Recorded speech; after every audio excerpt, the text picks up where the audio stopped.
हाँ, तो हम लोग देखने जा रहे हैं रेजिस्टेंस। पिछले क्लास में हमने ओम्स लॉ के बारे में पढ़ा। Ohm's law V is equal to R I, वहां पे R जो था प्रोपोर्शनलिटी कांस्टेंट था। बाद में उस पर स्टडी की गई तो पाया गया कि एक्चुअली जो चार्ज का फ्लो होता है, करंट का फ्लो होता है, वो सारे मटेरियल में एक जैसा नहीं, किसी में ज्यादा होता है। इंसुलेटर में ज्यादा फ्लो हो रहा है और इंसुलेटर में बिल्कुल नहीं हो रहा, कंडक्टर पे बहुत ज्यादा हो रहा है, सेमी कंडक्टर में उससे कम हो रहा है। तो आखिर क्या बात है कि कहीं ज्यादा या कहीं कम हो रहा है? तो देखा गया कि इसके लिए एक प्रॉपर्टी जिम्मेदार है, उसका नाम रखा गया रेजिस्टेंस। तो ये वो प्रॉपर्टी है। तो कहता है कि रेजिस्टेंस क्या होगा? तो resistance is the obstacle. Obstacle मतलब रुकावट या बाधा। The obstacle created by material in the path of flow of current is called resistance. जब भी करंट फ्लो करता है किसी मटेरियल से, तो उसके मटेरियल के द्वारा करंट के फ्लो के रास्ते में उत्पन्न की गई बाधा को ही रेजिस्टेंस कहेंगे। जैसे यहां देखते हैं, यहां पर जैसे ही बैटरी को जोड़ा गया तो इलेक्ट्रॉन निकल करके यहां से फ्लो कर। अब जब इलेक्ट्रॉन यहां पर फ्लो करना चाहेंगे तो यहां पर इस ब्लॉक के मटेरियल में एटम्स है और उसके अंदर भी इलेक्ट्रॉन्स है। ये इलेक्ट्रॉन्स रिपेल करके इसे जाने नहीं देंगे, लेकिन क्योंकि बैटरी का पॉजिटिव एक्सटर्नल पॉजिटिव चार्ज इतना स्ट्रॉन्ग होता है कि ये इससे ड्रिफ्ट करता हुआ, फिसलता हुआ और यहां से निकल जाएगा और फिर ये प्लस तक पहुंचेगा। लेकिन इसकी जो ओरिजिनल जनरल स्पीड होगी वो इस मटेरियल के द्वारा रोकी गई, कुछ कम की गई।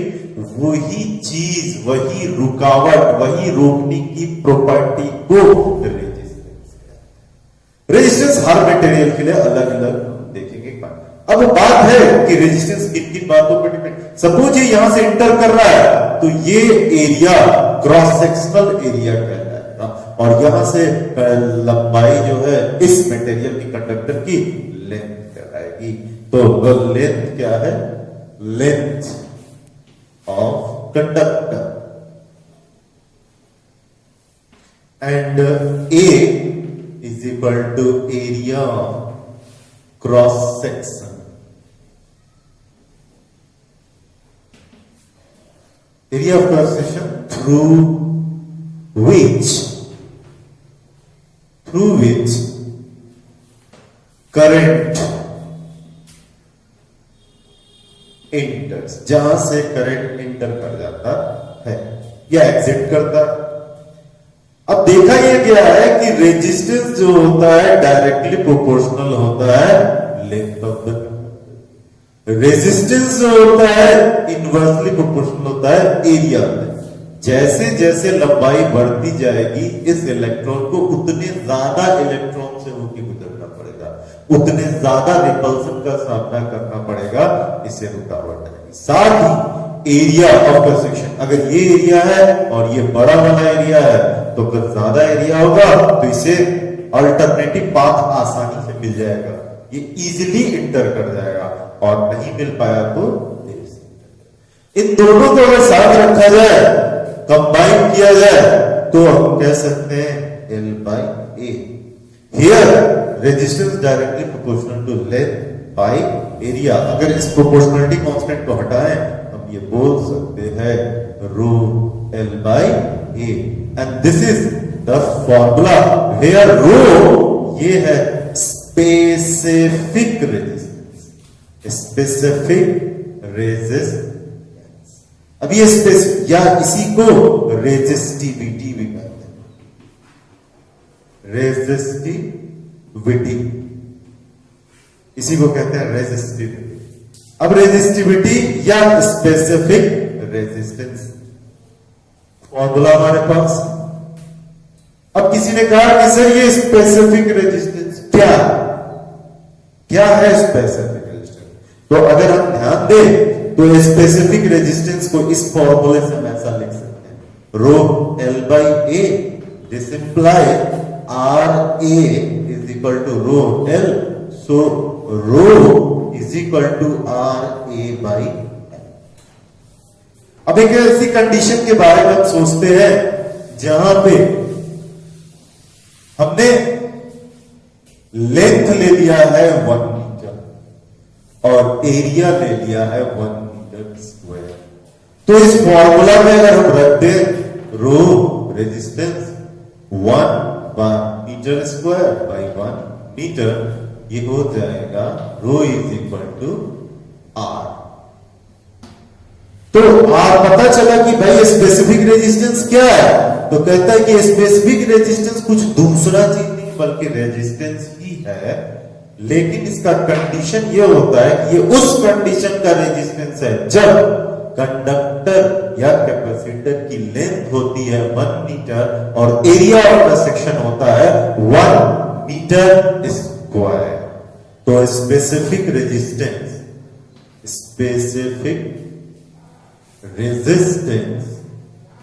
और रेजिस्टिविटी, ये क्या है, लिखेंगे the resistance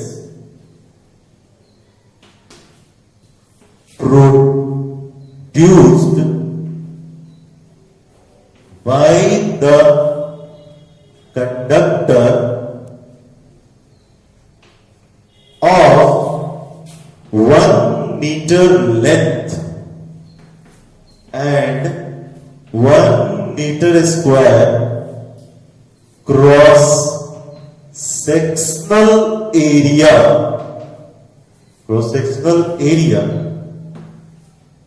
1 meter length and 1 meter square cross sectional area is said as specific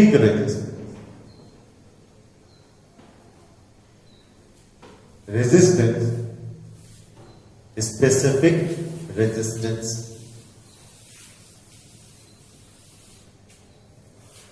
or resistivity. तो रेजिस्टिविटी स्पेसिफिक रेजिस्टेंस, सिंबल इसका है रो, रो। और यूनिट की जहां तक बात है तो R is equal to rho L by A और rho is equal to R A by L. तो इसकी यूनिट हो जाएगी ohm metre square by metre square खत्म हुआ, तो इसकी यूनिट हो गई ओम मीटर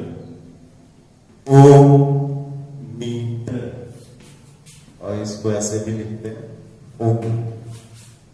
तो ये हो गई स्पेसिफिक रेजिस्टेंस की यूनिट। अब आपको फॉर्मूला न्यूमेरिकल जब बनाना होगा तो देखना होगा कुछ स्पेशल फॉर्मूलाज हैं जिसके आधार पे आप न्यूमेरिकल बनाएंगे। हमें देखना होगा कि किन किन जगहों पे न्यूमेरिकल बनते हैं और हमें बनाना।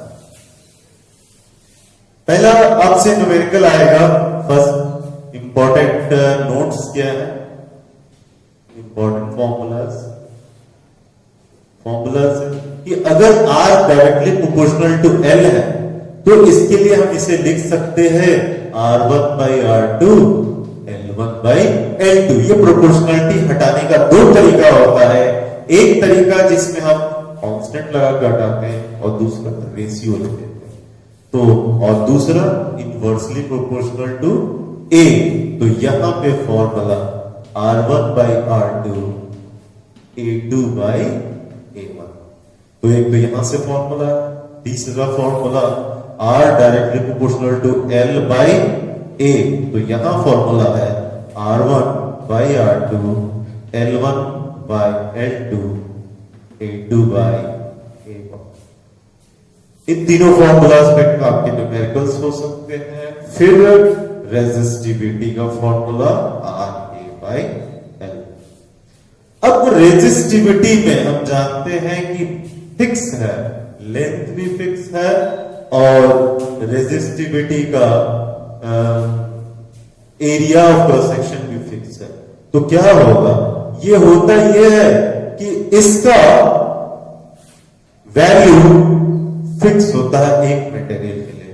किन्हीं खास कंडीशन में ही इसकी वैल्यू बदल सकती है। तो रेजिस्टिविटी डिपेंड करती है, रेजिस्टिविटी सिर्फ टेम्परेचर पर डिपेंड। और रेजिस्टेंस किन बातों पर डिपेंड करता है? लेंथ पे, एरिया ऑफ क्रॉस सेक्शन पे, टेम्परेचर पे, ठीक है, और मटेरियल के नेचर पे। तो मटेरियल के नेचर पे डिपेंड करता है। तो हमें देखना है, तो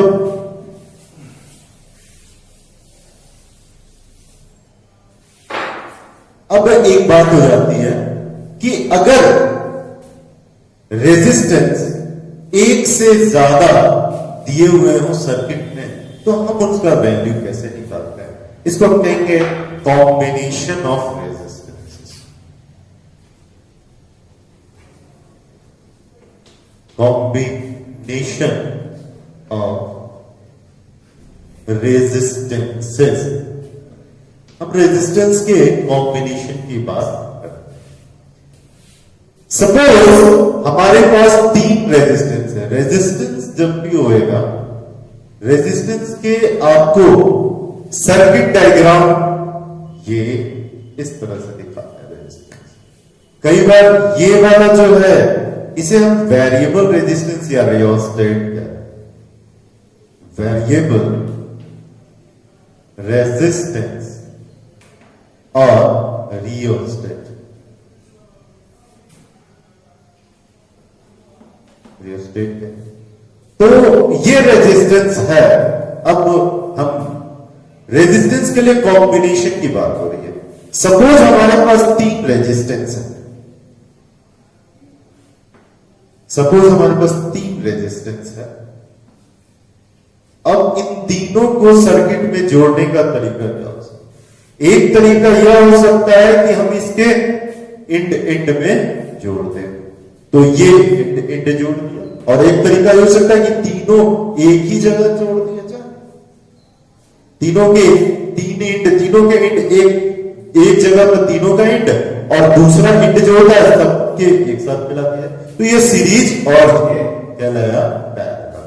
तो हम 2 तरह के कॉम्बिनेशन हो जाते हैं, सीरीज और पैरेलल। ये हो गया पैरेलल। अब सपोज करिए कि ये 3 रेजिस्टेंस है, हम सीरीज कॉम्बिनेशन देखते हैं। Series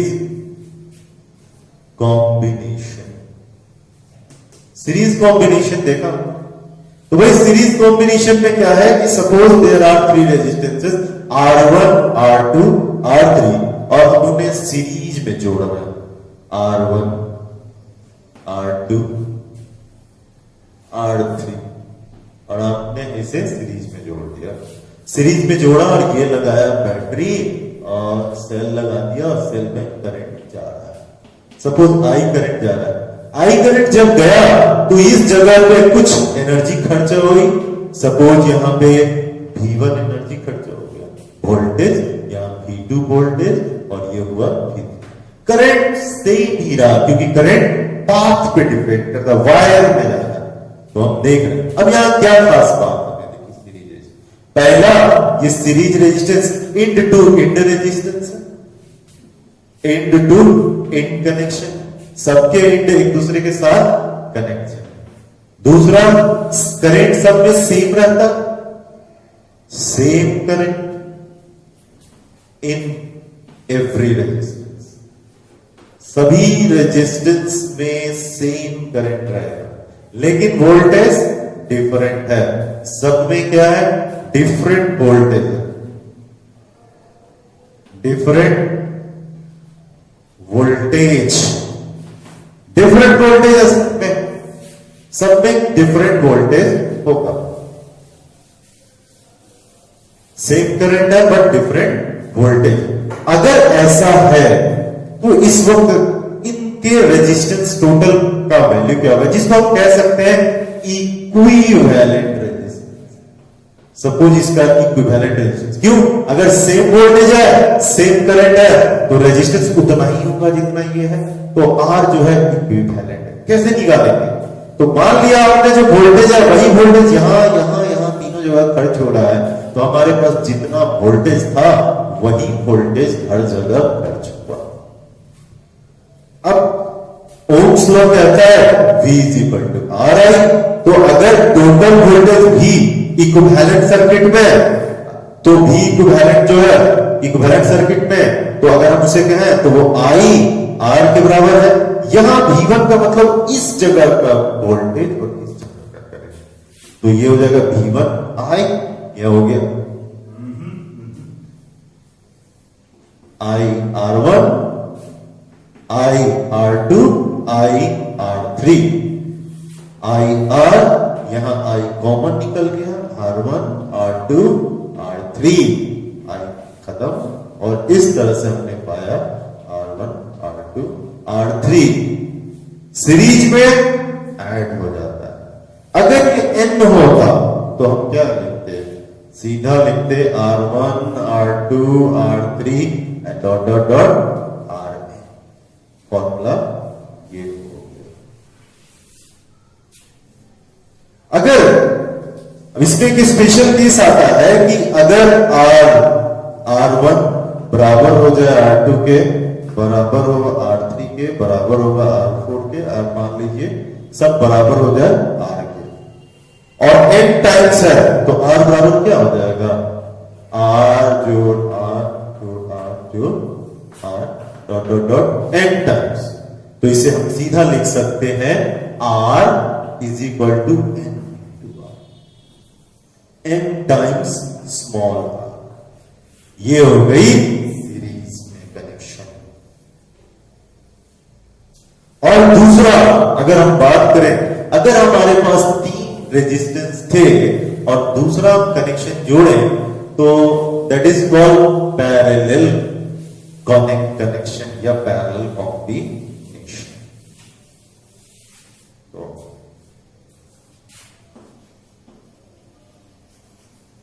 parallel combination, this is parallel combination. Parallel combination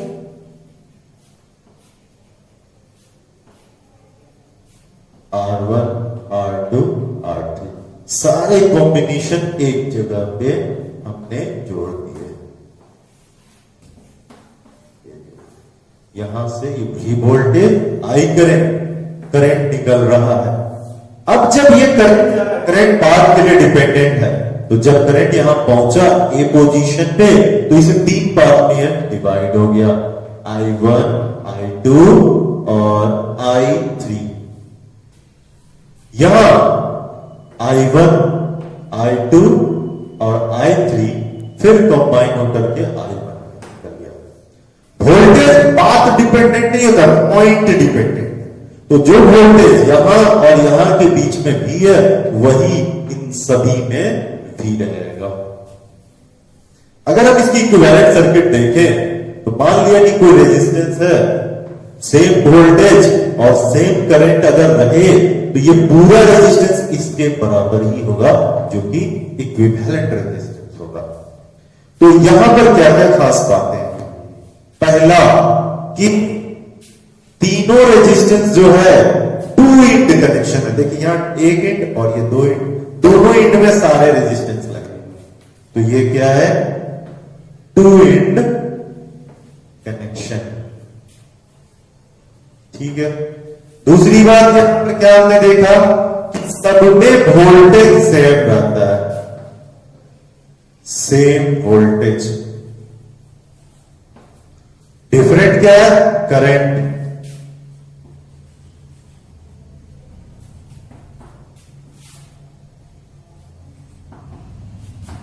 in different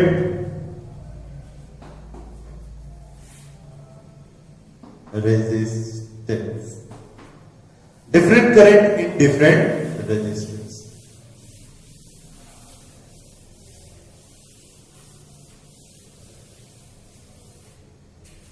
अब अगर इसके करंट रेजिस्टेंस निकालना हो, तो हम देखेंगे डिवाइड क्या हो रहा है, करंट डिवाइड।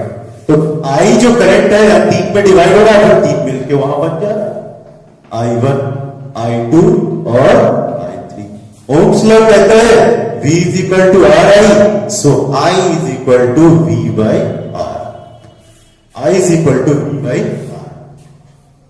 तो यहां बन गया, अगर आई देखे तो करंट रेजिस्टेंस के हिसाब से ये हो जाता है वी और वी आर हो गया, और आई वन हो गया